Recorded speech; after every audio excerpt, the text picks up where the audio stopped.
Končujemo v Mariboru, kjer tamkajšnja prometna šola praznuje 60 let. Šola, ki se je prvotno imenovala Železniška šola, je nastala zaradi zahtev gospodarstva. Vpis na srednjo in višjo šolo se zadnja leta povečuje, dijakov je 280, študentov pa 220. Več kot 40 let so na železniški šoli znanje pridobivali bodoči sprevodniki, strojevodje, telegrafisti in podobni. Prihajali so dijaki iz cele Jugoslavije. Takrat je bilo to nekaj prestižnega, da si lahko prišel na železniško šolo.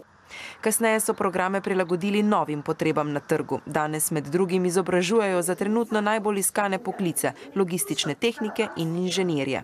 Se nam dogaja to, da študenti po drugem letniku, ko naredijo drugi sklop 400 ur praks, se malokrat ne vrne, da dokončajo študij oziroma da zaključijo diplomsko delo z diplomskim izpitom, ker je delodajalci že zaposlijo. K strokovni izobrazbi mlade rada nagovarja tudi nekdanja dijakinja, ki je bila ena redkih deklet na prometni šoli. Vidim v tem poklicu zelo veliko perspektivo. Jaz sama namreč imam 21 let neprekinjene delovne dobe.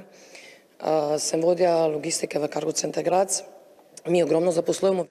Medtem, ko so nekdaj na šolo prihajali večinoma fantje, je danes razmerje že enakovredno. Razen v razredu, v katerem se urijo tehniki varovanja. Ta program je najmlajši, zanimanje zanj pa veliko. Tehnik varovanja izobrazi za recimo spremljavo pri denarju, ko je prevoz denarja, potem na letališčih. To je znanost, kako ti spremljaš na letališču recimo enega invalida, kako ga smeš pregledati, kaj sme varnostnik narediti, kako se mora pogovarjati, komunikacija je bistvenega pomena.